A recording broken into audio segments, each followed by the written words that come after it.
Hello दोस्तों, स्वागत है आपका मेरे YouTube चैनल परीक्षा प्लान में। तो आज के वीडियो में सामाजिक अध्ययन के उन प्रश्नों को हल करेंगे जो नवंबर 2012 वाले पेपर में आई थी। तो चलिए वीडियो को शुरू करते हैं। यदि आप चैनल पर नए हैं तो चैनल को सब्सक्राइब कर लीजिए।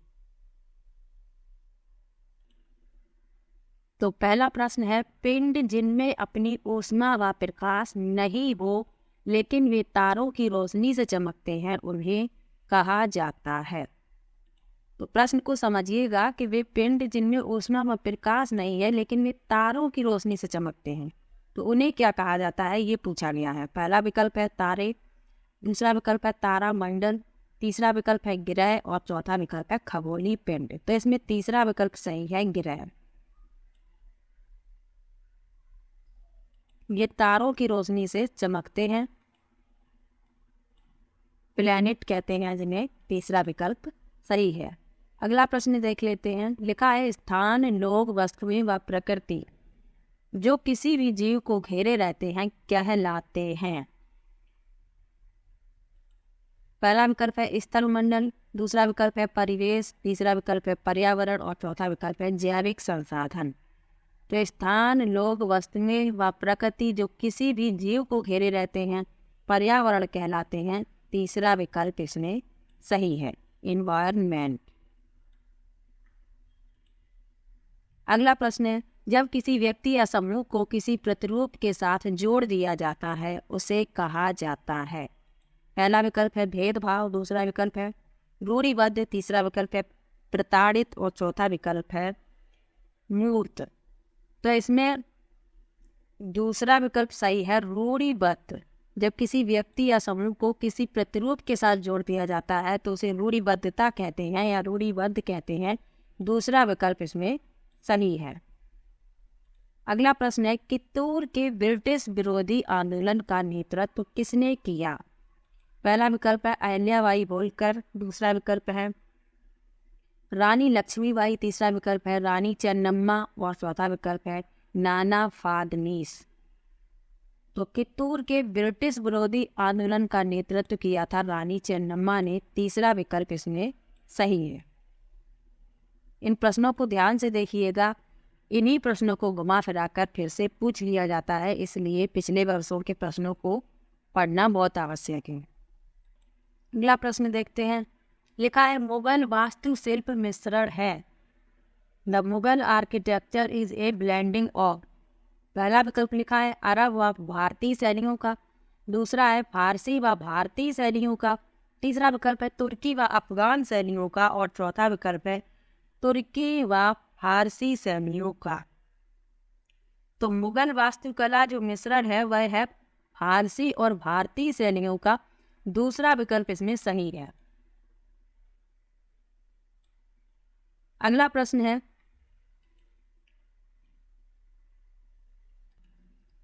संसाधन जो किसी क्षेत्र में पाए जाते हैं परंतु जिनका अभी उपयोग नहीं किया गया है उन्हें कहा जाता है।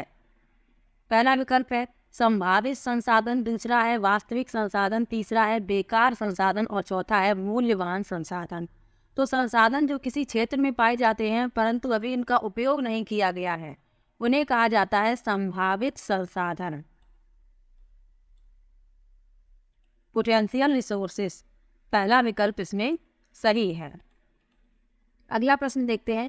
भारत की मानक देशांतर है। तो भारत की मानक देशांतर है 82 अंश 30 मिनट पूर्व देशांतर। पहला विकल्प इसमें सही है। अगला प्रश्न है, जब कोई शिलाखंड दबाव व कठोरता के कारण परतदार शैल में बदल जाते हैं उन्हें कहा जाता है। पहला विकल्प है आग्नेय शैल, दूसरा है कायांतरित शैल, तीसरा है अवसादी शैल और चौथा है प्रारंभिक शैल। तो जब कोई शिलाखंड दबाव व कठोरता के कारण परतदार शैल में बदल जाते हैं तो उसे अवसादी शैल कहा जाता है। तीसरा विकल्प सही है। अगला प्रश्न है, जब राज्य धार्मिक क्रियाओं में किसी प्रकार का हस्तक्षेप नहीं करता उसे कहा जाता है। पहला विकल्प है स्वेच्छाचारी, दूसरा विकल्प है धर्मनिरपेक्षता, तीसरा विकल्प है प्रभुसत्ता और चौथा है राजतंत्र। तो जब राष्ट्र धार्मिक क्रियाओं में किसी प्रकार का हस्तक्षेप नहीं करता उसे धर्मनिरपेक्षता कहा जाता है। दूसरा विकल्प इसमें सही है।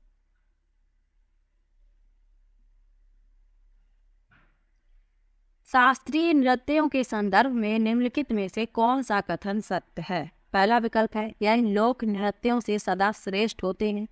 दूसरा है शास्त्रीय नृत्यों के 8 मान्य रूप हैं। तीसरा है कथकली कथक शैली का शास्त्रीय रूप है। और चौथा है कथक शैली को शास्त्रीय नृत्य के रूप में मान्यता केवल स्वतंत्रता प्राप्ति के पश्चात मिली। तो इस प्रश्न में चौथा विकल्प सही है कि कथक शैली को शास्त्रीय नृत्य के रूप में मान्यता केवल स्वतंत्रता प्राप्ति के पश्चात मिली। चौथा विकल्प इसमें सही है। भारतीय स्वतंत्रता संग्राम में दांडी यात्रा को किसकी शुरुआत माना जाता है? पहला विकल्प लिखा है भारत छोड़ो आंदोलन। दूसरा है सविनय अवज्ञा आंदोलन। तीसरा है स्वदेशी आंदोलन। और चौथा है होम रूल आंदोलन। तो दांडी यात्रा को सविनय अवज्ञा आंदोलन की शुरुआत माना जाता है। दूसरा विकल्प इसमें सही है। अगला प्रश्न है निम्न में से कौन सा अपर्दन स्थल रूट है? पहला विकल्प है लोएस। दूसरा विकल्प है डेल्टा। तीसरा विकल्प है हिमोर। और चौथा विकल्प है छत्रक शिला मशरूम रॉक्स। तो इस प्रश्न में चौथा विकल्प सही है। छत्रक शिला जिन्हें मशरूम रॉक्स कहते हैं, चौथा विकल्प इसमें सही है। यही अपर्दन स्थल का रूप है। अगला प्रश्न है निम्न में से कौन सा परंपरागत ऊर्जा का स्रोत है? ये प्रश्न कई बार पूछा गया है। पहला विकल्प है जीवाश्म ईंधन। दूसरा है हवा या पवन। तीसरा है सौर ऊर्जा। और चौथा है ज्वारीय ऊर्जा। तो परंपरागत ऊर्जा का स्रोत पूछा गया है, जीवाश्म ईंधन है। पहला विकल्प इसमें सही है।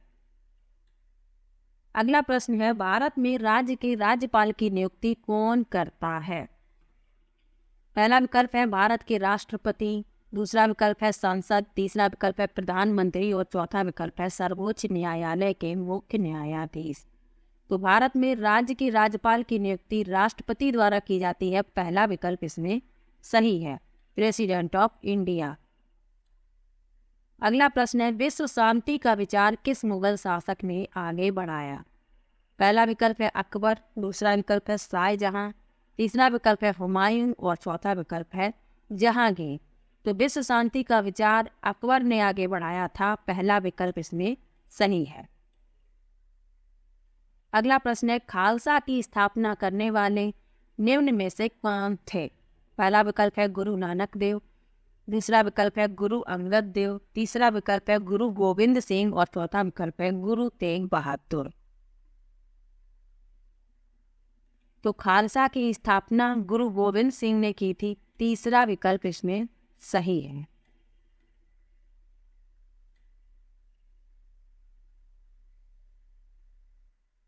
अगला प्रश्न है निम्न में से वायुमंडल की कौन सी परत वायुयान उड़ाने के लिए आदर्श है? पहला विकल्प है क्षोभ मंडल। दूसरा विकल्प है आयन मंडल। तीसरा विकल्प है समताप मंडल। और चौथा विकल्प है वायुमंडल। तो वायुयान उड़ाने के लिए आदर्श परत है वह है समताप मंडल, स्ट्रेटोस्फियर। तीसरा विकल्प इसमें सही है। इसी में वायुयान उड़ाए जाते हैं। अब अगर प्रश्न पूछा जाए कि ओजोन परत कहाँ पाई जाती है, तो ओजोन परत भी समताप मंडल में ही पाई जाती है। इसको भी याद रखना है। अगला प्रश्न है भारतीय संविधान के अनुच्छेद 21 का संबंध है? पहला विकल्प है धार्मिक स्वतंत्रता के अधिकार से। दूसरा है समानता के अधिकार से। तीसरा है जीवन के अधिकार से। और चौथा है संवैधानिक उपचार के अधिकार से। तो अनुच्छेद 21 का संबंध जीवन के अधिकार से है। तीसरा विकल्प इसमें सही है, राइट टू लाइफ, जीवन के अधिकार से। अगला प्रश्न है, भारत की सर्वोच्च कानून निर्माण संस्था है। पहला विकल्प है संसद, दूसरा विकल्प है प्रधानमंत्री व उसका मंत्रिपरिषद, तीसरा विकल्प है राष्ट्रपति और चौथा विकल्प है न्यायपालिका। तो भारत में सर्वोच्च कानून निर्माण संस्था है संसद। पहला विकल्प इसमें सही है, पार्लियामेंट। अगला प्रश्न है, निम्न में से कौन से वनों की पत्तियों के गिरने का निश्चित समय नहीं होता, इसलिए वे कभी अनावृत नहीं दिखते। पहला विकल्प है उष्णकटिबंधीय पर्णपाती, दूसरा है उष्णकटिबंधीय सदाबहार, तीसरा है शीतोष्ण सदाबहार और चौथा है शीतोष्ण पर्णपाती।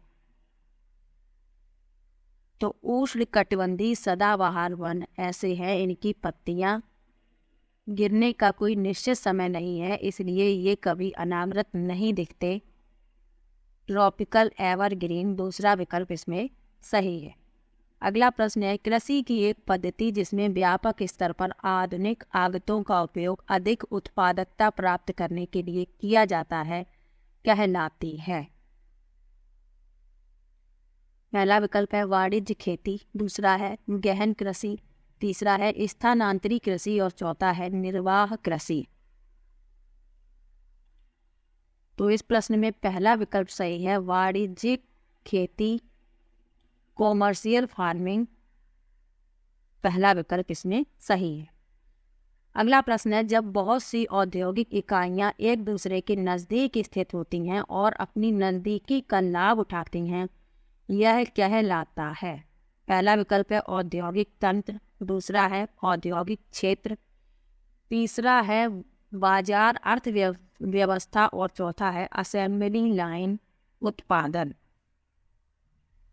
तो जब बहुत सी इकाइयां एक दूसरे के नज़दीक स्थित होती हैं और अपनी नज़दीकी का लाभ उठाती हैं, तो यह औद्योगिक क्षेत्र कहलाता है, इंडस्ट्रियल रीजन दूसरा विकल्प इसमें सही है। अगला प्रश्न है, एक निश्चित क्षेत्र जहां रहने वाले सभी मतदाता अपना प्रतिनिधि चुनते हैं, कहलाता है। पहला विकल्प है सीमा, दूसरा विकल्प है निर्वाचन क्षेत्र, तीसरा विकल्प है राज्य और चौथा विकल्प है क्षेत्र। तो एक निश्चित क्षेत्र जहां रहने वाले सभी मतदाता अपना प्रतिनिधि चुनते हैं, निर्वाचन क्षेत्र कहलाता है, दूसरा विकल्प इसमें सही है। अगला प्रश्न है, उत्तरी अमेरिका का पूर्वी तट व जापान के आसपास समुद्र मत्स्य प्रचुर है, क्योंकि पहला विकल्प है तट के साथ एक ठंडी धारा बहती है, दूसरा विकल्प है दंतुरित तटीय क्षेत्र है, तीसरा विकल्प है तट के साथ गर्म धारा बहती है और चौथा विकल्प है गर्म व ठंडी धाराओं का मिलन है। तो उत्तरी अमेरिका का पूर्वी तट व जापान के आसपास समुद्र मत्स्य प्रचुर है, क्योंकि ठंडी व गर्म धाराओं का मिलन है, चौथा विकल्प इसमें सही है, meeting of warm and cold currents. अगला प्रश्न है, विश्व की 80% से अधिक जनसंख्या निवास करती है। पहला विकल्प है एशिया व अफ्रीका में, दूसरा है एशिया व दक्षिण अमेरिका में, तीसरा है उत्तरी अमेरिका व एशिया में और चौथा विकल्प है एशिया व यूरोप में। तो विश्व की 80% से अधिक जनसंख्या एशिया व अफ्रीका में निवास करती है, पहला विकल्प इसमें सही है। अगला प्रश्न है, जब एक देश पर दूसरे देश के दबदबे से राजनीतिक, आर्थिक, सामाजिक और सांस्कृतिक बदलाव आते हैं, तो इस प्रक्रिया को हम कहते हैं। पहला विकल्प है महासंघ, दूसरा विकल्प है व्यापारिक, तीसरा विकल्प है औपनिवेशीकरण और चौथा विकल्प है पुनर्जागरण।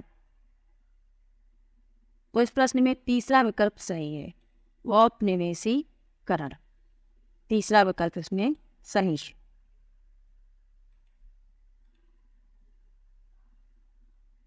अगला प्रश्न है, निम्न में से किस भारतीय साहित्यिक धरोहर का अर्थ है गुरु के पास जाकर समीप बैठना?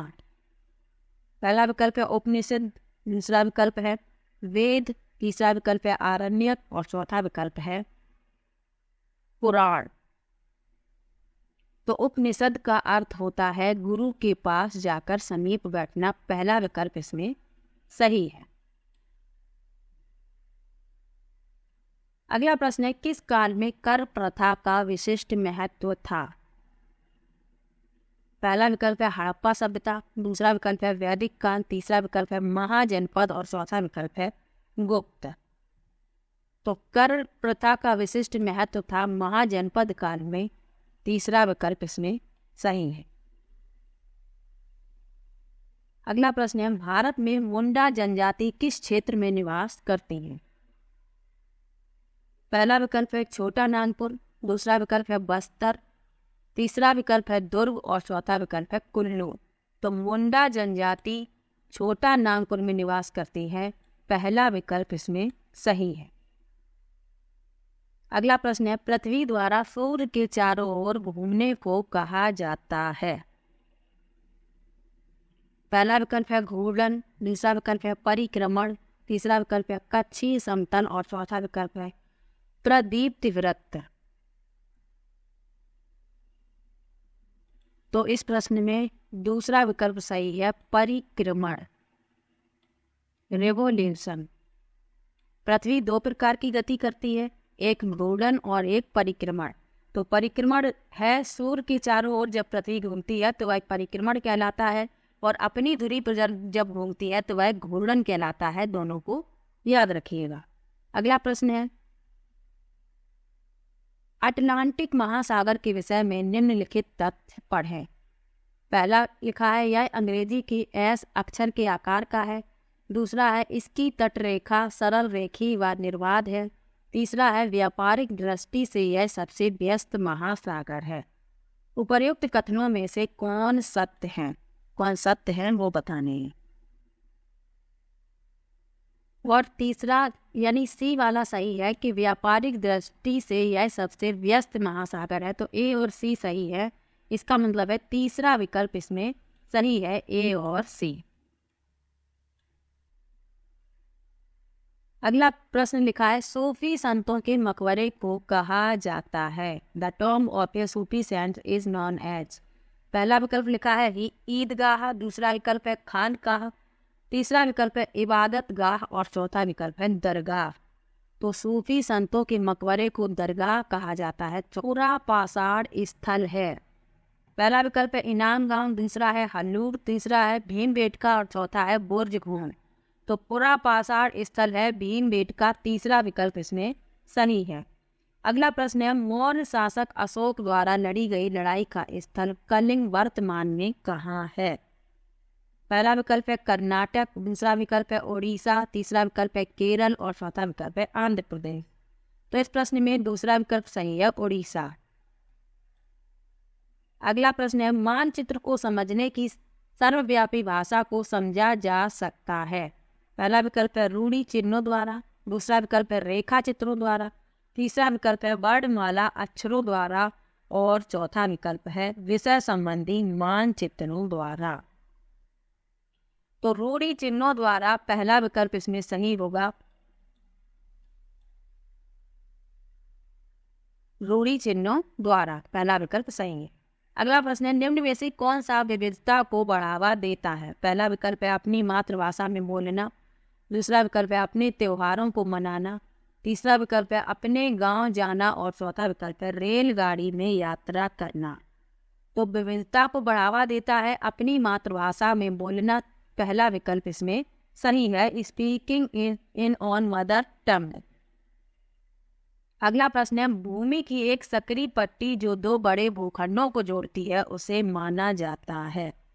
पहला विकल्प है भूसंधि, दूसरा विकल्प है खाड़ी, दो बड़े भूखंडों को जोड़ती है उसे माना जाता है।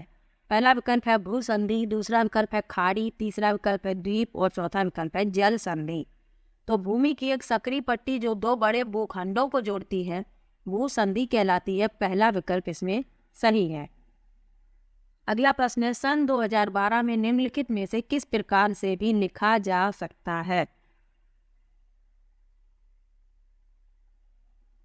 पहला विकल्प है BC 2012, दूसरा विकल्प है EC 2012, तीसरा विकल्प है AD 2012 और चौथा विकल्प है AP 2012। तो सन 2012 को AD 2012 लिखा जा सकता है, तीसरा विकल्प इसमें सही है, AD 2012। इसका क्या मतलब है? एनो डोमिनी। एडी का मतलब है एनो डोमिनी, जिसका अर्थ है प्रभु के वर्ष में, यानी ईसा मसीह। अगला प्रश्न है, जैव मंडल के विषय में सबसे उपयुक्त कथन है। पहला विकल्प है मनुष्य का तात्कालिक प्रवेश, दूसरा है पौधे और पशु जगत, तीसरा है भूमि जलवायु पौधे और पशु, और चौथा है पर्यावरण के विभिन्न परिमंडल। तो जैव मंडल के विषय में सबसे उपयुक्त कथन है भूमि जलवायु और पौधे, land water air plants and animal. तीसरा विकल्प इसमें सही है। अगला प्रश्न है, निम्नलिखित में से कहाँ सभी अक्षांशों पर दोपहर का सूर्य वर्ष में कम से कम एक बार सीधा ऊपर से चमकता है? पहला विकल्प है केवल कर्क रेखा और विषुवत वृत्त के मध्य, दूसरा विकल्प है केवल मकर रेखा और विषुवत वृत्त के मध्य, तीसरा विकल्प है कर्क रेखा और मकर रेखा के मध्य, और चौथा विकल्प है आर्कटिक वृत्त और अंटार्कटिक वृत्त के मध्य। तो इस प्रश्न में तीसरा विकल्प सही है, कर्क रेखा और मकर रेखा के मध्य।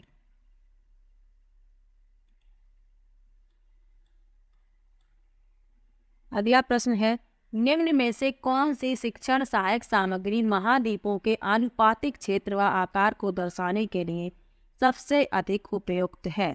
पहला विकल्प है विश्व का भौतिक मानचित्र, दूसरा विकल्प है पृथ्वी का पोस्टर, तीसरा विकल्प है ग्लोब, और चौथा है विश्व का राजनीतिक मानचित्र। तो प्रश्न में कहा गया है कि महाद्वीपों के आनुपातिक क्षेत्र व आकार को दर्शाने के लिए, तो इसमें तीसरा विकल्प सही होगा, ग्लोब। अगला प्रश्न है, राष्ट्रीय स्तर पर सामाजिक विज्ञानों की पुस्तक की निम्नलिखित में से कौन सी सर्वाधिक महत्वपूर्ण विशेषता है? पहला विकल्प है इसमें अधिक लंबी पाठ्य सामग्री शामिल नहीं होनी चाहिए, क्योंकि लंबी पाठ्य सामग्री को याद करने में बच्चों को कठिनाई होती है। दूसरा विकल्प है उसे स्पष्ट और व्यवस्थित रूप में सूचना उपलब्ध करानी चाहिए ताकि याद करने में मदद मिल सके। तीसरा विकल्प है इसे ऐसा होना चाहिए ताकि सभी सामाजिक समूह इसके साथ संबंधित हो सकें, और चौथा विकल्प है इसी विशेषता इतिहास लिखने में किसी विचारधारा विशेष का अनुगमन नहीं करना चाहिए। तो सबसे महत्वपूर्ण विशेषता पूछी गई है, तीसरा विकल्प इसमें सही होगा कि इसे ऐसा होना चाहिए ताकि सभी सामाजिक समूह इसके साथ संबंधित हो सके। तीसरा विकल्प इसमें सही है। अगला प्रश्न है, प्रथम पीढ़ी के अधिगमकर्ता के अभिभावक शिक्षक अभिभावक संघ में अपने बच्चों की शैक्षिक समस्याओं से निपटने में अपनी अयोग्यता को अभिव्यक्त करते हैं एक शिक्षक के रूप में आप। पहला विकल्प है उन्हें प्रौढ़ शिक्षा के लिए स्थापित केंद्रों में जाने के लिए कहेंगे। दूसरा विकल्प है उन्हें अपने बच्चे द्वारा घर पर पढ़ाई पर दिए जाने वाले समय को ध्यानपूर्वक देखने के लिए कहेंगे। तीसरा विकल्प है उन्हें यह बताते हुए तसल्ली देंगे कि अपने बच्चे के बारे में उनका ज्ञान व बच्चों से व्यवहार करने में सहायता करने के लिए सर्वाधिक महत्वपूर्ण है। और चौथा विकल्प है उन्हें घर पर विभिन्न प्रकार की अधिगम सामग्री से समृद्ध वातावरण उपलब्ध कराने के लिए कहेंगे। तो इस प्रश्न के लिए दूसरा विकल्प सही होगा कि उन्हें अपने बच्चे द्वारा घर पर पढ़ाई पर दिए जाने वाले समय को ध्यानपूर्वक देखने के लिए कहेंगे। दूसरा विकल्प इसमें सही है। अगला प्रश्न है, मौसमी उपकरणों के द्वारा मौसम संबंधी सूचनाएं एकत्र करना उदाहरण है। पहला विकल्प है प्राथमिक आंकड़ों का, दूसरा है द्वितीयक आंकड़ों का, तीसरा है तृतीयक आंकड़ों का, और चौथा है विधागत आंकड़ों का। तो मौसमी उपकरणों द्वारा मौसम संबंधी सूचनाएं एकत्र करना प्राथमिक आंकड़ों का उदाहरण है प्राइमरी डेटा। पहला विकल्प इसमें सही है। अगला प्रश्न है, सामाजिक विज्ञान की शिक्षिका अक्सर वस्तुनिष्ठ प्रकार वाला रूपात्मक आकलन करती है, लेकिन उसे उसके द्वारा विकसित परीक्षण की विश्वसनीयता पर शंका है। इस प्रकार के आकलन की विश्वसनीयता को बढ़ाने के लिए क्या करना चाहिए? पहला विकल्प है मानकीकृत परीक्षण का प्रयोग, दूसरा विकल्प है NCERT द्वारा प्रकाशित उदाहरण रूपी पुस्तिकाओं में दिए गए प्रश्नों का प्रयोग, तीसरा विकल्प है यह पता लगाना कि अन्य शिक्षक क्या करते हैं, और चौथा विकल्प है प्रश्नों की संख्या बढ़ाना।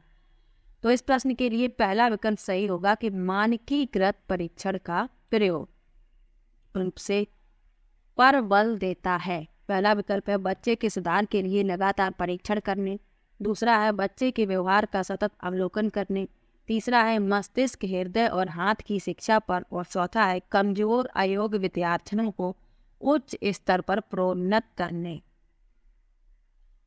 तो सतत और व्यापक मूल्यांकन मुख्य रूप से बच्चे के व्यवहार का सतत अवलोकन करने पर बल देता है। दूसरा विकल्प इसमें सही है।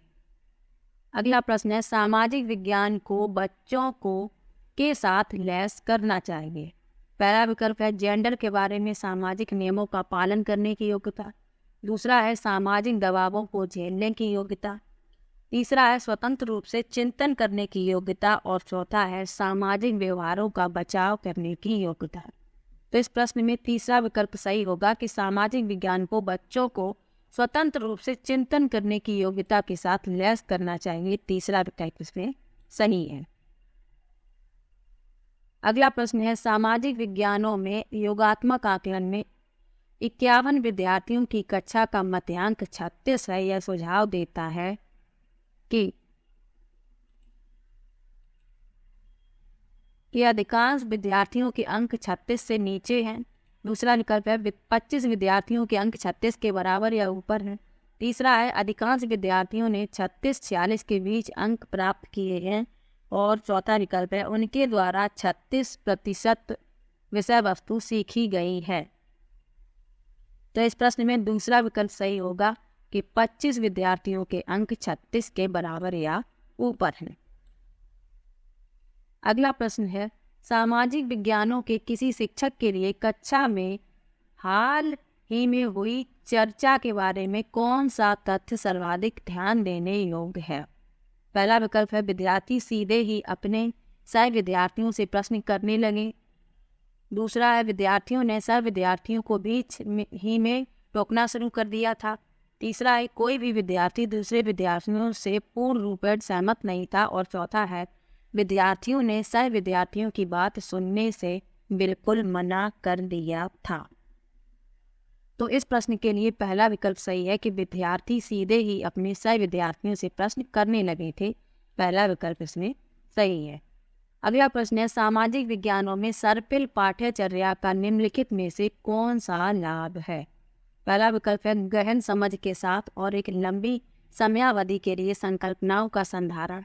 दूसरा है सभी विषयों में संकल्पनाओं का अनुप्रयोग करना। तीसरा है अंतर्वस्तु आधारित सीखने को विकसित करने वाले अवसरों को बढ़ाना। और चौथा है संकल्पनाओं को अधिक उद्देश्यपूर्ण और प्रासंगिक बनाना। तो इस प्रश्न में पहला विकल्प सही है कि गहन समझ के साथ और एक लंबी समयावधि के लिए संकल्पनाओं का संधारण। अगला प्रश्न है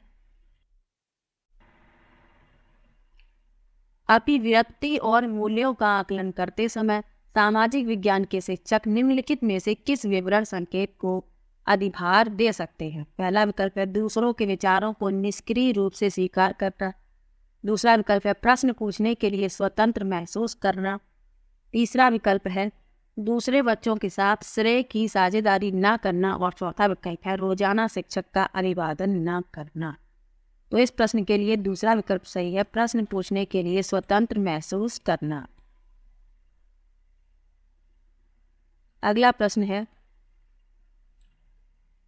निम्न में से कौन सा केंद्रीय माध्यमिक शिक्षा बोर्ड के फॉर्मेटिव मूल्यांकन के लिए सुझाव नहीं है।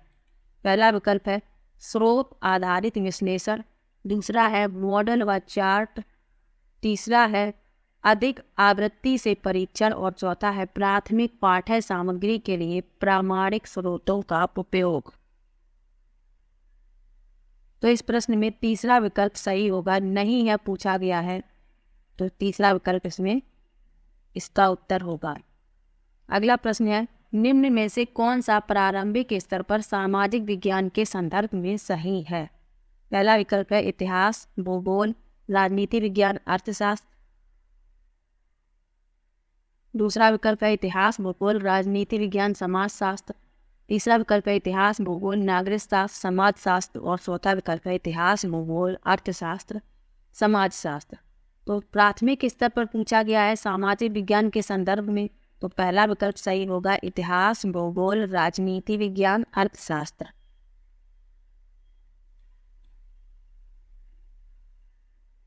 अगला प्रश्न है, जीवन की उत्पत्ति के शिक्षण हेतु अध्यापक को अवश्य भ्रमण करना चाहिए। पहला विकल्प है प्राकृतिक इतिहास संग्रहालय, दूसरा है पुरातात्विक संग्रहालय, तीसरा है चिड़ियाघर और चौथा है पशु अभयारण्य जीव संरक्षण उद्यान।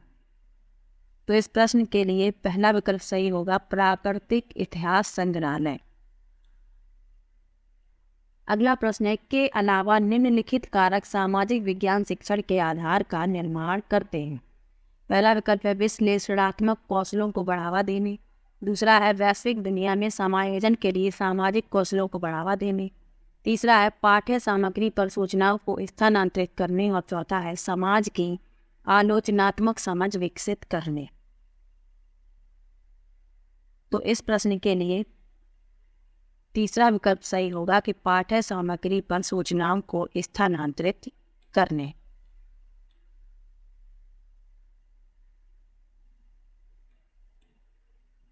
अगला प्रश्न है, लोकतांत्रिक राजतंत्र पढ़ाते समय सामाजिक विज्ञानों की शिक्षिका अपनी कक्षा से बातचीत करने के लिए स्थानीय कॉलेज से राजनीति विज्ञान के विशेषज्ञ को आमंत्रित करती है। इससे पहले कि विशेषज्ञ उसकी कक्षा से बातचीत करें, शिक्षिका को निम्नलिखित में से किसकी साझेदारी उनके साथ करनी चाहिए। पहला विकल्प है कक्षा के लिए प्रस्तावित पाठ्य पुस्तक, दूसरा है इस प्रकरण पर आधारित आकलनों का प्रकार, तीसरा है कक्षा में कुछ विद्यार्थी ऐसे हैं जो आरक्षित श्रेणियों से संबंधित हैं और चौथा है इस प्रकरण के लिए अनुदेशनात्मक उद्देश्य। तो इस प्रश्न के लिए चौथा विकल्प सही है कि इस प्रकरण के लिए अनुदेशनात्मक उद्देश्य। अगला प्रश्न है, एक कक्षा में कुछ आदिम जनजाति के बच्चे भी शामिल हैं तथा इसके कारण उस कक्षा में सांस्कृतिक विविधता का माहौल है। शिक्षक द्वारा इसका प्रभावी ढंग से इस्तेमाल करने हेतु निम्नलिखित में से कौन सा तरीका सबसे उपयुक्त होगा। तो इस प्रश्न के लिए तीसरा विकल्प सही होगा कि विद्यार्थियों से अपनी संस्कृति और उनके द्वारा सबसे अधिक मूल्यवान अथवा सम्मानित बिंदुओं से जुड़े प्रकरणों पर क्रियात्मक शोध करने के लिए कहना। तीसरा विकल्प सही है।